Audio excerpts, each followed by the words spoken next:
saya akan menjelaskan tentang bagaimana cara menerapkan market basket analysis pada RapidMiner. Dan kita akan menerapkan suatu association rules ya, teman-teman ya. Association rules ini merupakan hal yang atau proses yang panjang ya, teman-teman ya.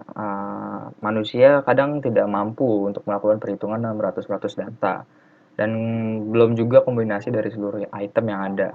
Maka dari itu, untuk mencari seluruh roles yang ada, RapidMiner telah menyediakan tools untuk mempermudah penggunaan. Nah, kali ini kita akan menggunakan contoh kasus transaksi penjualan sederhana. Nah, oke. Pertama-tama yang harus kita lakukan adalah itu membuat suatu datanya dulu, teman-teman ya. Oke, di sini saya akan sudah menyiapkan data dalam bentuk Excel ya, teman-teman ya. Bisa dilihat di sini kita ada TID atau transaksi ID yang berupa 01, 001 sampai 005 ini, teman-teman ya. Dan ada pena 1 sampai 00 dan seterusnya, teman-teman ya. Oke, pertama kita harus buat data seperti ini, simpan ke dalam bentuk Excel. Persis, teman-teman, harus kayak gini. Dan ini merupakan teks ya, teman ya. Nah, bisa dilihat di sini, teman-teman. Formatnya itu adalah harus teks. Kalau tidak teks, kadang tidak terbaca oleh RapidMiner-nya. Oke, langsung saja kita import ya, teman-teman. Nah, pertama kita bikin proses dulu deh biar baru. Nah, setelah itu kita import data. Kita pilih nih, where is your data, my computer atau database. Kita pilih my computer aja. Oke, kita pilih tadi saya taruh di data mining. Nah, transaksi makanan XLSX atau Excel. Kita klik next. Nah, di sini akan muncul data yang tadi dimuncul atau yang telah buat ya, teman-teman ya. Sesuai dengan apa yang kita buat. Lalu kita next saja. Nah, di sini ada sedikit perubahan, teman-teman, harus kita perhatikan.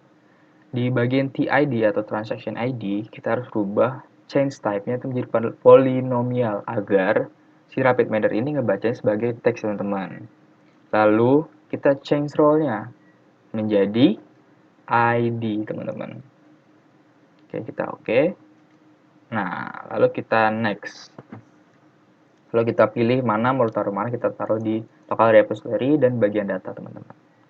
Transaksi makanan namanya. Finish. Nah, ini di resultnya, teman-teman ya. Nah, lalu kita masuk ke desain aja langsung. Nah, lalu setelah itu kita drag saja, teman-teman, yang kita mulai nih. Oke. Nah, ini datanya kita drag ya, teman-teman. Nah, setelah itu kita akan menggunakan 3 operator, teman-teman. Yang pertama itu adalah numerical to binomial. Nah, kita bisa cari di sini aja bino. Nah, teman-temannya drag saja. Nah, operator numerical to binomial ini diperlukan untuk mengubah nilai atribut yang ada berada pada tabel transaksi makanan menjadi binomial, teman-teman.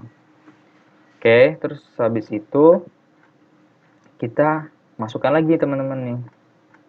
Namanya satu operator lagi ya, benar. Namanya create FP growth, teman-teman, sorry. Nah, FP growth. Oke. Kita drag saja. Nah, setelah itu kita menggunakan satu lagi operator yang bernama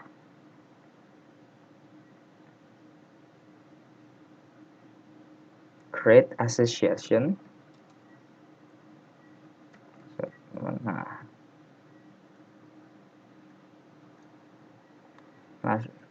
di sini kita sudah ada 3 operator, teman-teman. Nah, operator ini akan dibutuhkan untuk mencari suatu rules yang kita butuhkan ya, teman-teman ya. Nah, yang pertama, pertama saya akan jelaskan tentang create association rules ini. Association rules ini dilakukan dengan menganalisis data pada frequency, if, or, then patterns menggunakan kriteria support dan confidence untuk mengidentifikasi suatu relasi antara item, teman-teman. Lalu FP growth ini dilakukan untuk frequent, if, or, then pattern digali dengan menggunakan operator FP growth, teman-teman. Gitu. sehingga menghasilkan association rules. Oke. Setelah itu yang harus kita lakukan adalah menyambung semuanya teman-teman. Nah, kita sambung dulu dari out sini menuju exa, lalu dari exa sini menuju ke exa lagi, exa ini baru ke int, dari yang free ini, dari free ini masuk ke int, lalu dari rows masuk ke res atau hasil. Nah, setelah itu kita harus ada perubahan dikit teman-teman ya, ke bagian FP growth. Nah, FP growth ini, nah, di bagian parameternya bisa lihat yang sebelah kanannya ini, kita rubah menjadi min supportnya adalah 0,3. Oke, lalu create association-nya min confidence-nya kita rubah jadi 0,5. Setelah itu kita jalankan atau kita play. Nah, di sini banyak kan teman-temannya, banyak banget data-datanya sampai 152 teman-teman. Oke. Ini banyak banget. Nah, caranya gimana biar nge-reduce datanya biar sedikit jadi sedikit gitu loh teman-teman ya. Nah, caranya adalah menaikkan min support dan min confidence teman-teman. Semakin tinggi min confidence dan min supportnya, maka akan semakin akurat juga. Namun kita lihat dulu nanti kalau hasilnya tidak tepat, maka kita coba dengan value lain ya. Oke, kita juga FP growth-nya kita harus rubah jadi 0,95 atau 95%. Create associations-nya kita rubah jadi 0,95 atau 95%. Nah, setelah itu kita play. Nah, bisa kita lebih dari 1 ya, itu mulai dari 1 sampai 104. Oke, di sini saya akan jelaskan dahulu. Mungkin di RapidMiner versi 7, rules ini dihasilkan lebih sedikit teman-teman. Dan saya kali ini menggunakan RapidMiner versi 9 ya. Jadi mungkin ada suatu parameter atau suatu perhitungan yang menyebabkan rules itu masih banyak teman-teman ya. Dan saya setelah melakukan beberapa research, saya sudah rubah value-nya juga.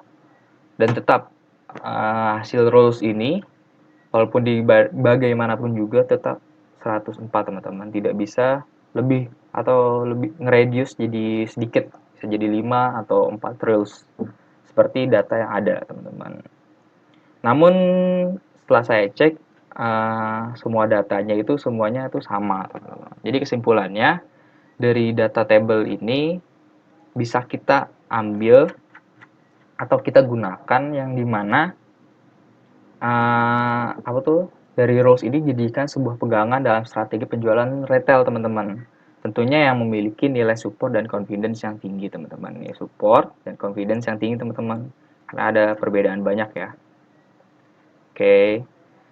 Sekian dari saya, mungkin itu saja untuk tentang market basket analysis. Kalau ada hal yang tidak jelas, mohon dimaafkan dan bisa langsung komentar saja jika ingin bertanya. Sekian dari saya. Wassalamualaikum warahmatullahi wabarakatuh. Terima kasih.